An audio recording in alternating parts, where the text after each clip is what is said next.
2 weeks before the fight, I'm like, we need to do your two-a-days. And I said, my brand is at stake. Well, he went and told Anissa that I told him my brand was at stake. So the next day she comes into the gym super mad and she's like, our brand is at stake. We're $500,000 in the hole right now. So she was like, we're already down 500,000 and she still had time to cancel stuff when she said that? Like how before the event was that? Yeah. I mean, it was 2 weeks. It was 2 weeks before the event. They knew they were 500K in the hole long before that, right? That's just when they yelled at us about it. But so he goes, I wanted to throw a party afterwards where we could all talk to each other and process our trauma. And then he says, we lost money, but I don't regret throwing the after party.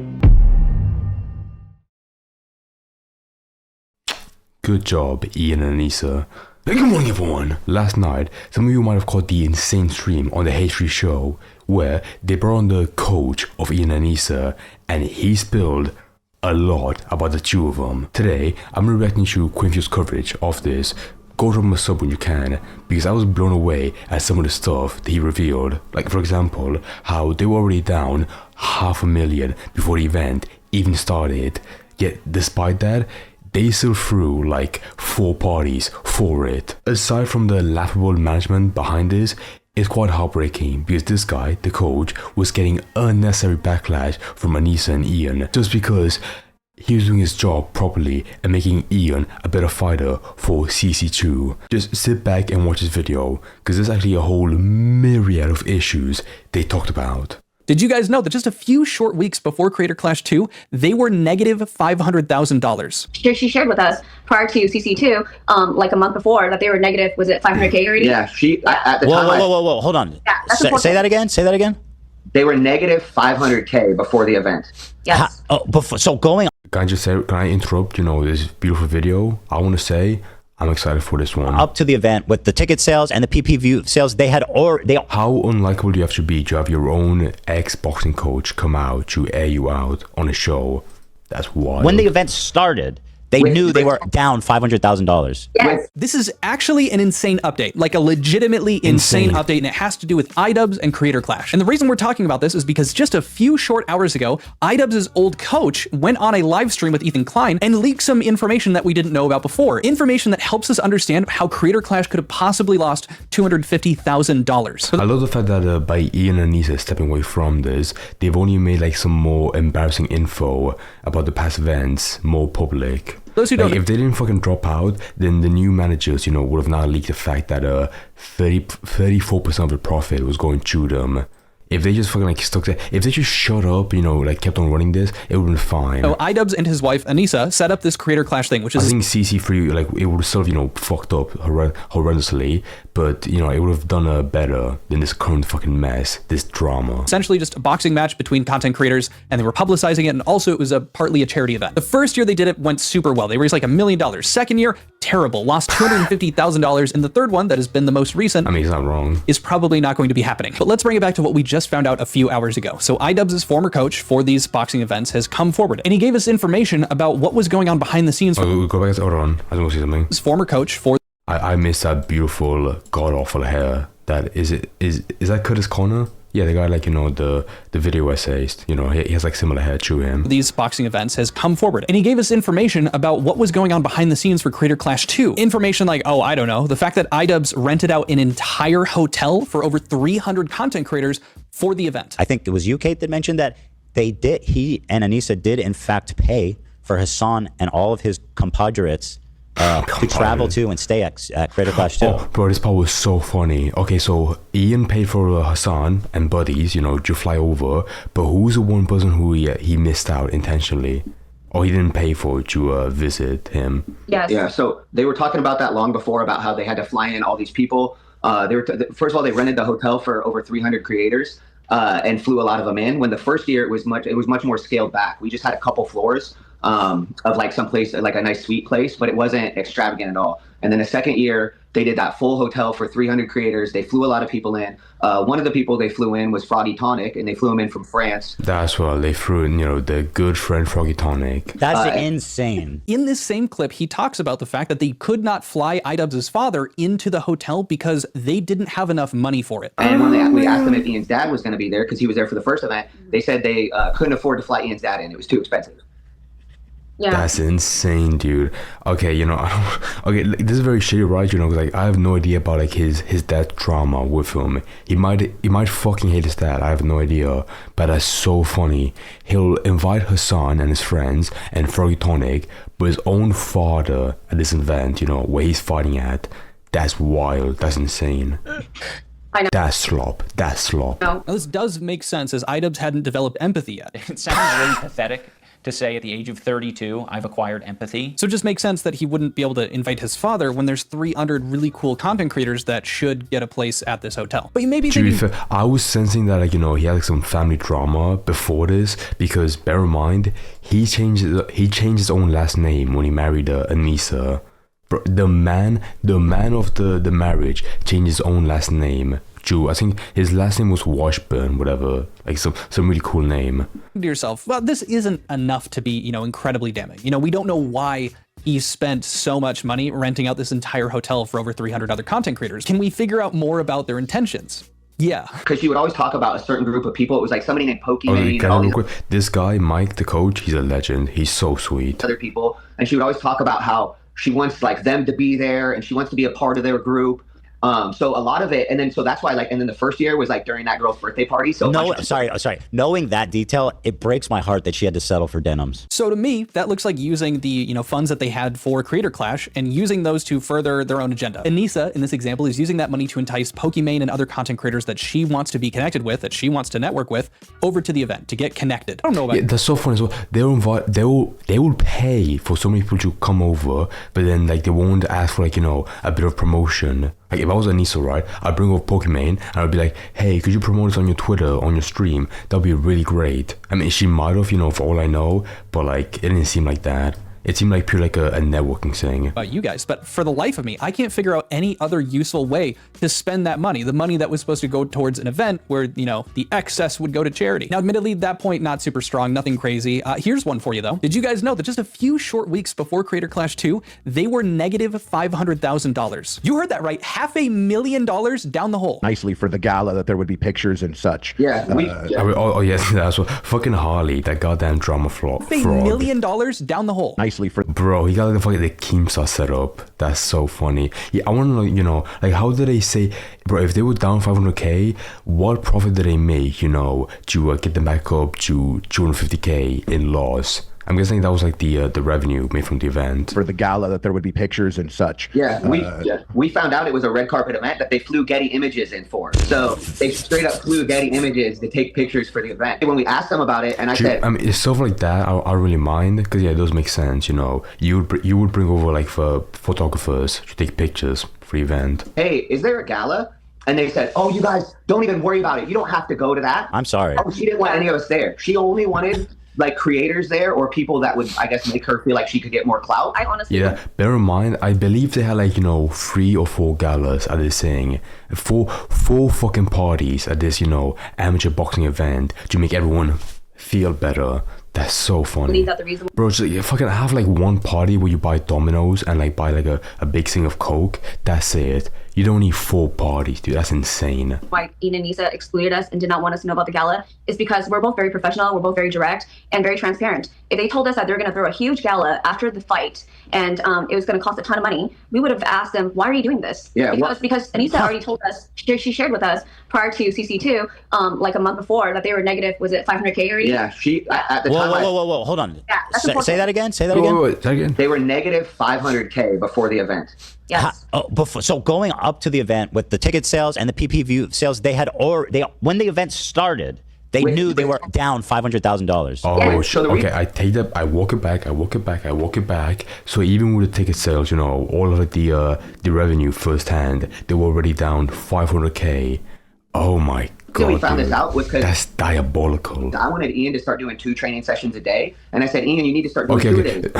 Again, like I saw this last night, and I think by far, the funniest part about this is how lazy Ian was. Like this fucking idiot trained like, you know, for 2 times for 2 fights, right? And this guy, his own coach, even attested, you know, to him being a lazy piece of shit. It's so funny. And he was like, why should I do 2 a days? And I told him, I was like, Ian, you're not good at boxing, man. My brand is at stake. So you need to do 2 a days. That's what pro boxers do. Wait, did you actually say that to him? Yeah, yes. And then I told him, I said, my brand is on the line. I said, you can go back to YouTube. My whole life is fighting. I'm not sure if Quinfield mentioned, but like these people, bro, it's so heartbreaking. They gave like all the fighters, training at his gym a discount because they were under the impression that all the money for this event would be going to charity. They had no idea, about like the huge split. They saw, purely pro bono, all that shit. They fucking sacrificed their own money for this charity event because that's what Ian and Anissa told them. These poor bastards, dude. And coaching fighters. And I'm like, so if you don't have a good performance, that's going to look bad on me. So that's incredible. Not only were they fully aware that they were $500,000 in the hole, they knew this leading up to the event, still had set up this gala and weren't changing a thing about it, and seemed to be preemptively going out of their way not to tell people that they know would reprimand them or be upset because they're professional, because they know how much money this would cost, how expensive it would be, and also knew full well that they were already that behind. But something far worse than the clip I just showed you is the fact that you haven't subbed, dude. What are you doing? Come on, we're like balls deep into this video. If you could sub, I'd really appreciate it. I'm trying to get a fancy silver play button. But seriously, if you're just watching this video, thank you. Like, you are the reason that I get to do this, and I can't overstate that enough. Thank you. Enjoy the rest of the video. $500,000 is an insane amount of money, and on top of that, for an event, weeks before it, 500K down the drain, that's insane. Like, I feel like at that point, you're already a few weeks out. I feel like there may be still time to make adjustments. Like, that should be an all hands on deck. We've screwed up. We need to figure this out, as opposed to, let's keep the gala going. Let's hang out with people. Maybe we can recoup this after. In which case, the only thing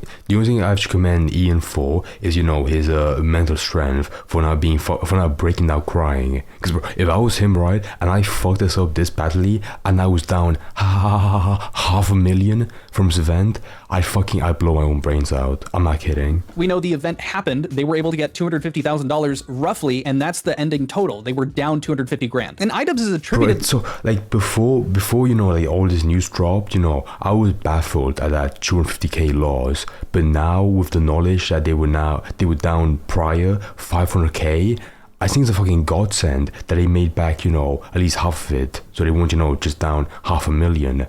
Bro, they should be thankful and lucky just for that. That's insane. That's too bad. But again, bear in mind, it's a fucking loss for a charity event, or for like their own benefit, their own profit. Luck that they just didn't do the greatest job with it, and there were some minor hiccups along the way. Maybe there's a little accountability here or there, but not like we were so financially destitute leading up to this. We were so screwed, and we did absolutely nothing to change that fact. Matter of fact, it seems like they acted like they were doing fine, that they were on the up and up, that they had actually made some money here. They were still doing the gala. They kept things running like nothing was amiss. But let's dive more into this gala. So no offense to Ian and Anissa, but they seem very good, at hiding how fucking miserable they are. Bro, if I was like running an event this badly, I'd be in the corner crying to myself. But somehow they can still go up to people, like put like a fake smile and act like everything is a-okay, nothing's wrong. Bro, I could not do that. There's another follow-up clip where they're talking more about what had happened. And I included some earlier information in one of the previous clips. Please tell me he includes the clip where Mike, the coach, talks about how Ian threw up in his own boxing ring. That was so funny. The coach was talking about, hey, my brand is at stake if you're not well trained for this fight. Well, Anissa heard that and took it really personal. And so the next day she blew up at the coach and his partner, I'm assuming wife, and starts freaking out at them. And that's where we find out that this gala idea that they had come up with, that was during the time period where they were in the whole 500 grand. This wasn't like they had made the plans, they were uncancelable. No, I think I missed that part from last night. No fucking way. They made these choices and continued on with them all the while they were down this much money. For that second event, so I tell him he needs to do 2 days. This is like 2 weeks before the fight. I'm like, we need to do your 2 days. And I said, my brand is at stake. Well, he went and told Anissa that I told him my brand was at stake. So the next day she comes into the gym super mad. And she's like, our brand is at stake. We're $500,000 in the hole right now. I wish I knew that. I wish I knew that at that time. I think a lot of the fighters would have liked to have known that. I don't think none of them needed to be in the dark about that, Yes, completely. Well, and that's the thing. They said you guys didn't promote enough, but they weren't honest about the fact that they were spending the money from the ticket sales on the hotel, on flying people in, on all these other things. So it was just those decisions, the gala decisions were made. Yeah, that's right. There are a lot of lessons to be learned from CC2, but one of them is to be transparent with everything to everyone. In the red. Yes. I have a question about that. So she was like, we're already down 500,000, and she still had time to cancel stuff when she said that. Like, how before the event was that? Yeah. I mean, it was 2 weeks. It was 2 weeks before the event. I mean, they knew they were. No, I feel like some events, like a party, even if you do cancel it, the retainers, whatever, they still demand some money from that. But even then, if you're down that deep, 500k, just call them and be like, hey, listen, please just give us the money back. We're down so bad. But no, I guess in their mind, they really want the gala for whatever fucking reason. Could have made some last minute moves. Yeah. They knew they were 500k in the hole long before that, right? That's just when they yelled at us about it. Yeah. So they could have definitely made moves to reduce spending. We wanted that award show so bad the next day. They really, really wanted to have that award show so she could give out awards. But now let's move on. Bro, awards for what? Awards for what? That's so funny. To a few of the other highlights, starting with why. Bro, I wish I could have like the confidence of Ian and Nisa, where you fuck up so bad, but even then you can still you can have the confidence to run fucking galas and parties after an event that bad. That's insane. Ian fired his coach. We went back to the hotel, and then they were eating at Denny's, and they said we need to have a meeting, so I have to go to Denny's. And they pretty much then talked about how they were going to have to fire me because I reminded Ian of his father when his father would yell at him as a kid. There's no way. There. One little factoid for you guys. I'm also an acting. Oh no. Okay, I guess that clear. Okay, I take back what I said before. About him not flying on his dad. If he has family drama, that's fine. But with that aside, how can you get angry at your own coach for being peeved at you? Like, bro, I would feel scammed if my own coach, wasn't getting angry at me at my poor fucking job as a boxer. You need someone to yell at you. I'm sorry, bro. You're doing. I think this is before. No, so it is CC2, right? The second fight. If you saw how bad you were doing the first time, yeah, you would need some urgency. You would need your coach to yell at you to make you get better at boxing. Coach, I assist others when they're doing self-tapes for like auditions, things like that. I'm a coach for them, right? I know how to coach people. I've been doing it for a couple of years. If one of the actors that I was working with was like, hey, when you comment like this, when you give this criticism, thing like that, it reminds me of my parent. Sorry, I don't want to interrupt Queen Fio. It's so fucking funny. How much of a man-child you have to be to see your boxing coach getting angry at you and be like, Daddy? It's so funny. When I was younger, and so that just kind of irks me a certain type of way. Oh, cool. That's it. That's all it would take. And I'd never give them criticism in that same way. And I just move on. It's that easy. Like, these people are so bad at communications. They'll get angry at one thing and like they'll have it bubble it up and explode out of nowhere to the point that they fire their own boxing coach. Genuinely. And also, in my opinion, from what I saw of this guy, Mike, he seems like a very chill guy. Just tell him once, to calm down, and he would have done it. Maybe.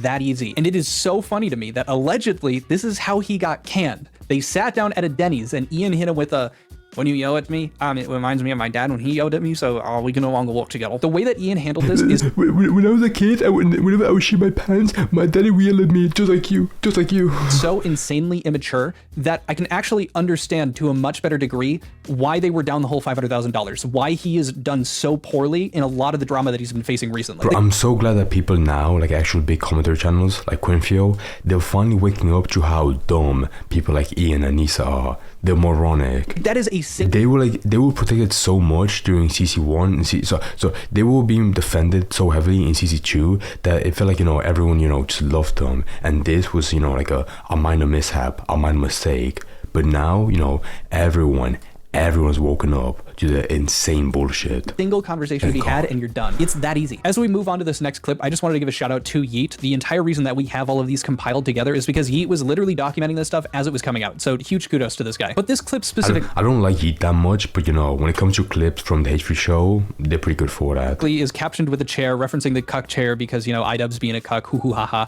Well, I think this is actually a really good example, and it makes sense why they captioned it this way. And afterwards, everybody's hanging out, and she walks up to Ian and she goes, "You're hungry." Yes. And then so they had to leave because Ian was hungry. So she tells Ian when he was hungry. We're like, what the hell? Admittedly, this one is probably the weakest of any of the points. Like, that could for sure be like that. Okay, I want to make it very clear, right? I think that stream, that interview felt very catty. Apart from like all the embarrassing stuff, so apart from all the big points, like the 500k loss, like they were commenting, on some very dumb shit that Anissa was doing. It was very catty.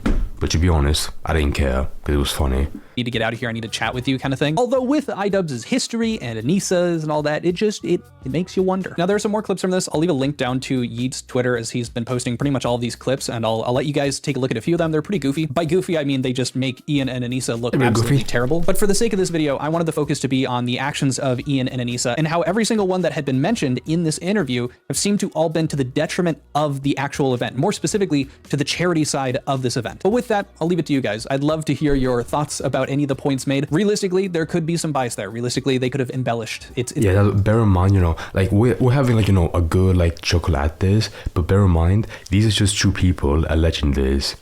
However, I want you to believe it because it sounds plausible, and second of all, I've seen no response at all. Like, bro, Ian and Anissa, they respond to everything on Twitter. But when this broke out, to my knowledge, they said nothing. They were radio silent. Our silence means something, but now they're shutting the fuck up. That's insane. I mean, if they make a response after this, I want to see that. Because how do you refute that, your awful mismanagement and your crybaby points about your coach being too mean? That's insane. But, aside from that, I respect those. Okay, I respect that guy, Mike, but like his wife is, what her name was. There was a point at the end where she was going for like an hour about like, where she came from and how, Ian wouldn't like sign a petition for her. I mean, it was a good conversation, but like it dragged on for quite a bit. But aside from that, this interview was fucking wild. It blew my mind last night. It was that crazy.